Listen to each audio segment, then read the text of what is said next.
ওয়াল্লাযী কদ্দারা ফাহাদা, এবং যিনি সুপরিমিত করেছেন ও পথ প্রদর্শন করেছেন।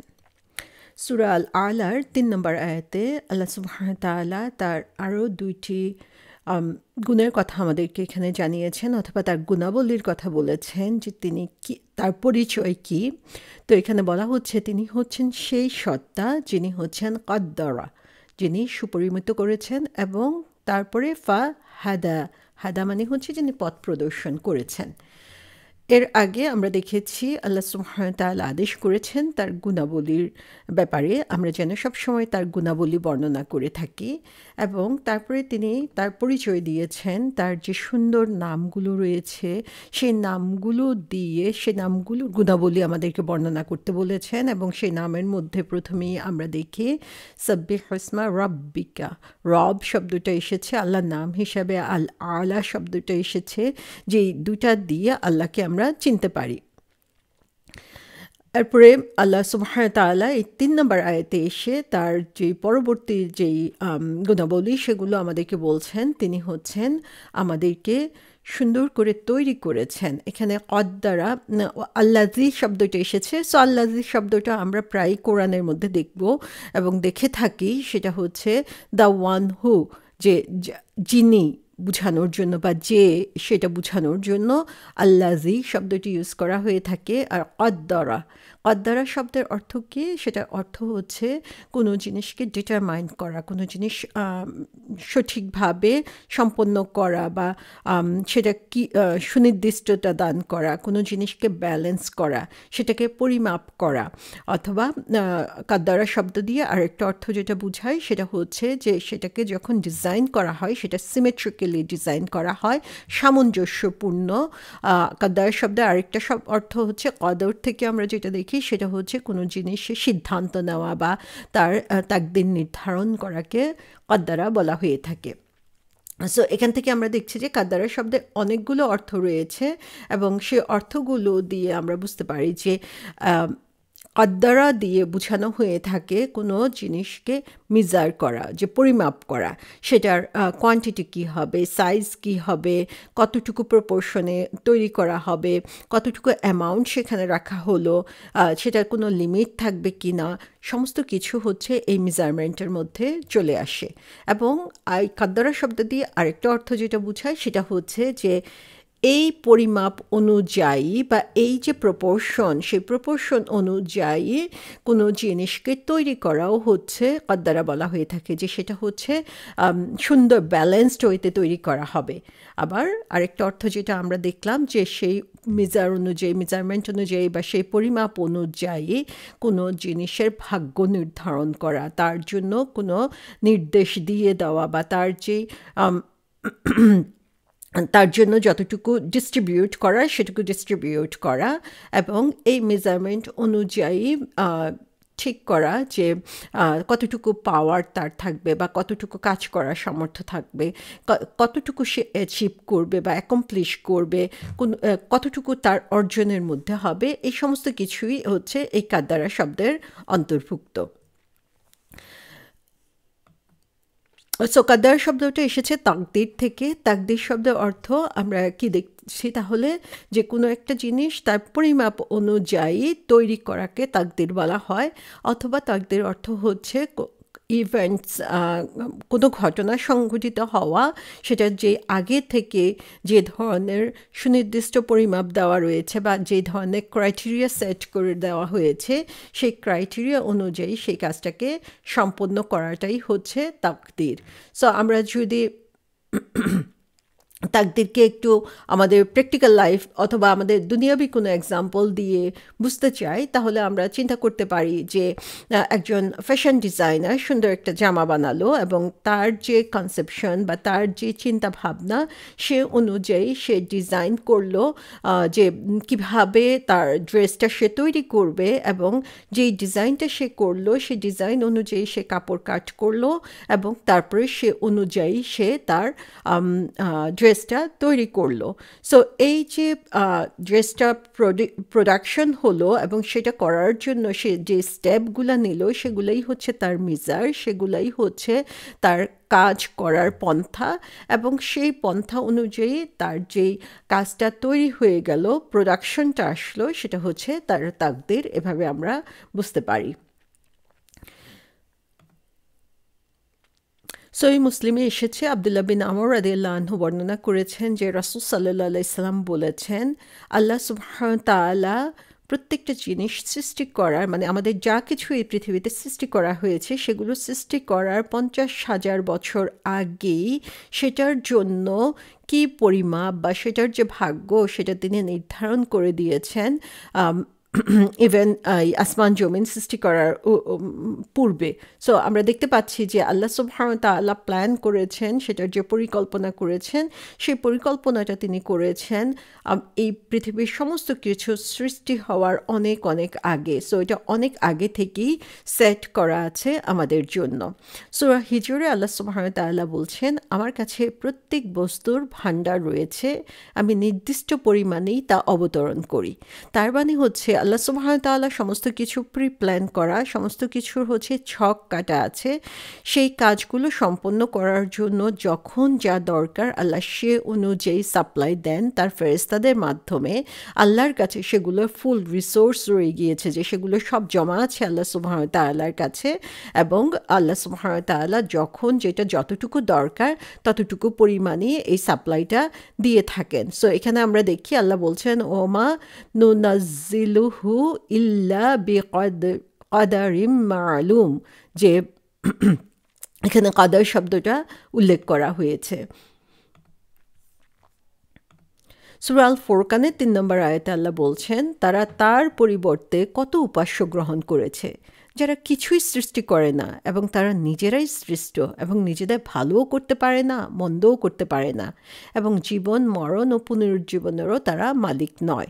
তাহলে এখানে আমরা দেখতে পাচ্ছি যে মানুষ যে কিছু ভ্রান্ত ধারণার উপরে রয়েছে, যে ভ্রান্ত ধারণার কারণে তারা মনে করছে যে অন্য কেউ তাকে অন্য কেউ তাকে কোনো কিছু দিবে, এবং সেটা আমরা দেখি যারা হচ্ছে অবিশ্বাসী কাফের যারা রয়েছে তারা কি করতো, তারা তাদের মূর্তির কাছে চাইতো, সূর্যের কাছে চাইতো, তাদের দেবতাদের কাছে চাইতো।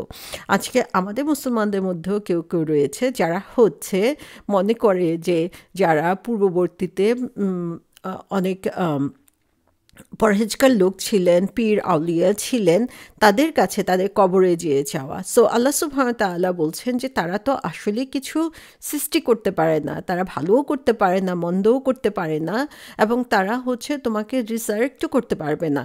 তো সমস্ত কিছুর মালিককে, কে আমাদেরকে সৃষ্টি করেছেন সেটা যদি আমরা চিন্তা করি তাহলে দেখব যে এর আগেই এর আয়াতে আল্লাহ সুবহানাহু ওয়া তাআলা তার পরিচয় দিয়েছেন, তিনি যে সমস্ত কিছু খালাক বা সৃষ্টি করেছেন সেটা, এবং সৃষ্টি করে এইখানে এই আয়াতে তিনি বলছেন যে সমস্ত কিছু ভাগ্য তিনি নির্ধারণ করেছেন, এবং সেই ভাগ্য অনুযায়ী কাজ করার জন্য যা কিছু প্রয়োজন সেই জিনিসের সাপ্লাইও তিনি আমাদেরকে দিয়ে দিচ্ছেন। যেমন সূরা কমারে বলা হচ্ছে, ইন্না কুল্লা শাইইন খালাকনাহু বিকদারিন। সো এখানে আল্লাহ সুবহানাহু ওয়া তাআলা যে খালাক করেছেন, সৃষ্টি করেছেন, সেটা যেমন আমরা দেখতে পাচ্ছি, সেখানে আল্লাহ বলছেন যে এই সৃষ্টিটা এমনি এমনি আল্লাহ করেন নাই। এই সৃষ্টিটা করার সময় তিনি বিকদারিন, যে তার জন্য যে প্রিডেস্টিনেশন রয়েছে সেটাকে তিনি কনফার্ম করেছেন, সেই জিনিসটাকে পরিমিত রূপে সৃষ্টি করেছেন, তার জন্য যা কিছু প্রয়োজন সেটা তিনি আগেই নির্ধারিত করে দিয়েছেন। তারপরে সূরা ফুরকানের মধ্যে আল্লাহ বলেছেন যে তিনি হলেন যার রয়েছে নবমণ্ডল ও ভূমণ্ডলের রাজত্ব। তিনি কোনো সন্তান গ্রহণ করেননি, রাজত্বে তার কোনো অংশীদার নেই। তিনি প্রত্যেক বস্তু সৃষ্টি করেছেন, অতঃপর তাকে শুদ্ধিত করেছেন পরিমিতভাবে।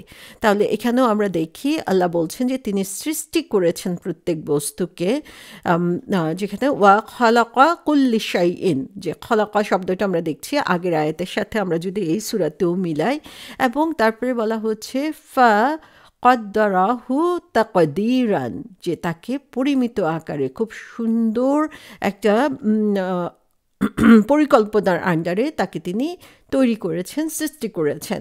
সো এই কয়েকটা আয়াত দিয়ে কোরআনে বিভিন্নভাবে আমরা দেখতে পাচ্ছি যে আল্লাহ সুবহানাহু ওয়া তাআলা যে সুন্দর পরিকল্পিত আকারে সমস্ত কিছু সৃষ্টি করেছেন এবং সেই সৃষ্টির জন্য যা কিছু প্রয়োজন সেগুলোও তিনি সাপ্লাই দিচ্ছেন, সেটা আমরা এখানে খুব সুন্দরভাবে সুস্পষ্টভাবে দেখতে পাচ্ছি। সো তাকদীর শব্দটার সাথে আমরা যদি পরিচিত হতে চাই তাহলে দেখব যে খুব সিম্পল ভাষায় আমরা যদি বলতে চাই তাহলে আমরা বলবো যে তাকদীর হচ্ছে এমন একটা জিনিস যে আল্লাহ সুবহানাহু ওয়া তাআলা প্রত্যেক মানুষের জন্য যা কিছু দরকার সেই সমস্ত কিছু আগে থেকেই তিনি রেকর্ড করেছেন, আগে থেকেই তিনি প্ল্যান করে রেখেছেন এবং আমাদের জন্ম থেকে মৃত্যু পর্যন্ত সমস্ত কিছু হচ্ছে এই প্ল্যানের অন্তর্ভুক্ত। এই দুনিয়াতে, এই জীবনে আমরা কতটুকু খাবার খাবো, কতটুকু এনজয় করব, কী কী স্টেপের মধ্য দিয়ে আমাদের জীবনে প্রতিটা স্টেজ পার হতে হবে, সমস্ত কিছু এই তাকদীরের অন্তর্ভুক্ত এবং এগুলো সব রেকর্ড করা আছে। সো আমাদেরকে বিশ্বাস করতে হবে যে যা কিছু হচ্ছে এই দুনিয়াতে আমাদের জীবনে সমস্ত কিছু হচ্ছে আল্লাহ সুবহানাহু ওয়া তাআলার নির্দেশে, আল্লাহ সুবহানাহু ওয়া তাআলার প্ল্যান অনুযায়ী। এবং এই যে বিশ্বাস, এই বিশ্বাসটা হচ্ছে অত্যন্ত গুরুত্বপূর্ণ। এবং আমরা যখন তাকদীরে বিশ্বাস করব এবং আমরা জানি যে আল্লাহ সুবহানাহু ওয়া তাআলা হচ্ছেন আমাদের রব, যে পরিচয়টা আল্লাহ আগেই এখানে দিয়ে দিয়েছেন, যে যিনি তোমাকে এত কিছু দিচ্ছেন নার্চারিংয়ের জন্য, তোমার ভালোর জন্য, তিনি নিশ্চয়ই তোমার জন্য ক্ষতিকর কোনো কিছু চান না। তিনি তোমার জন্য সবচেয়ে বেশি ভালো জিনিসটা প্রোভাইড করতে পারবেন। সো যে কোনো পরিস্থিতিতে, যে কোনো অবস্থায় আমরা সেজন্য তাকদীরের উপরে যদি আমরা ভরসা রাখি যে না, আল্লাহ সুবহানাহু ওয়া তাআলা এটা ডিজাইন করেছেন এবং আল্লাহই আমাকে সবচেয়ে বেশি ভালোবাসেন, তাহলে দেখা যাবে আমাদের হতাশ হওয়ার কোনো বা মন খারাপ হওয়ার কোনো সুযোগ থাকবে না। এবং যখন আমরা এই তাকদীরে বিশ্বাস করব তখন আমাদের মাঝে এই দৃঢ়তাটুকু থাকতে হবে যে আমরা কখনো প্রশ্ন করব না, কখনো এটা নিয়ে আমরা চিন্তার মধ্যে পড়ব না যে কেন এটা হলো। আমরা প্রায়ই বলি যে কেন আমাকে এটা হচ্ছে বা আমার জীবনে কেন এরকম হচ্ছে। এটা তাকদীরের অন্তর্ভুক্ত। আল্লাহ সুবহানাহু ওয়া তাআলা চান আমি এর মধ্য দিয়ে যাই এবং নিশ্চয়ই এটার মধ্যে আমার ভালো কিছু রয়েছে। এবং একজন মুসলিম হিসাবে আমাদেরকে বিশ্বাস করতে হবে যে আমার চেয়ে আল্লাহর নলেজ অনেক অনেক বেশি এবং সেই নলেজ বেশি হওয়ার কারণে আল্লাহ সুবহানাহু ওয়া তাআলা খুব ভালো করে জানেন আমার জন্য কোনটা উত্তম এবং তিনি সে অনুযায়ী আমাদের তাকদীর নির্ধারিত করে রেখেছেন।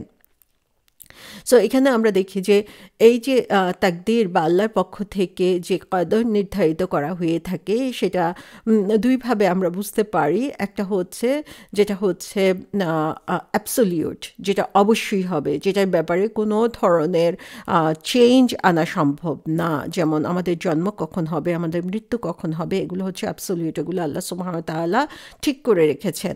আরেক ধরনের তাকদীর আমরা বলতে পারি যেটা হচ্ছে suspended.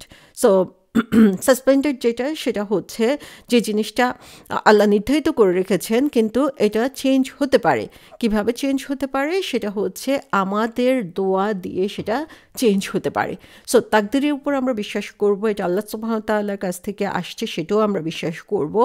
At the same time আল্লাহ সুবহানাহু ওয়া তাআলা আমাদের জন্য দোয়া করার সুযোগ দিয়ে দিয়েছেন, যে বান্দা যখন ইখলাসের সাথে সিনসিয়ারলি আল্লাহর কাছে দোয়া করে আল্লাহ সুবহানাহু ওয়া তাআলা সে তাকদীরকে পরিবর্তন করে দিতে পারেন। আর অ্যাবসলিউট যেটা, সেটা হচ্ছে সুনির্দিষ্ট, সেটা হচ্ছে দোয়া বা আমার কাজ দিয়ে কখনো এটা আমি পরিবর্তন করতে পারবো না। এটা আল্লাহ সুবহানাহু ওয়া তাআলা প্রিডিস্টাইন্ড করে রেখেছেন, ঠিক করে রেখেছেন, সেটা আমি কখনোই পরিবর্তন করতে পারবো না। এবং আল্লাহ সুবহানাহু ওয়া তাআলা কখনো কখনো চাইলে ডিলে করতে পারেন আমার কোনো কাজের ব্যাপারে। সো সুবহানাল্লাহ, আমরা এখানে দেখতে পাচ্ছি যে আমরা পুরোপুরি আল্লাহর উপরে ভরসা করার একটা উপায় হচ্ছে এই তাকদীর।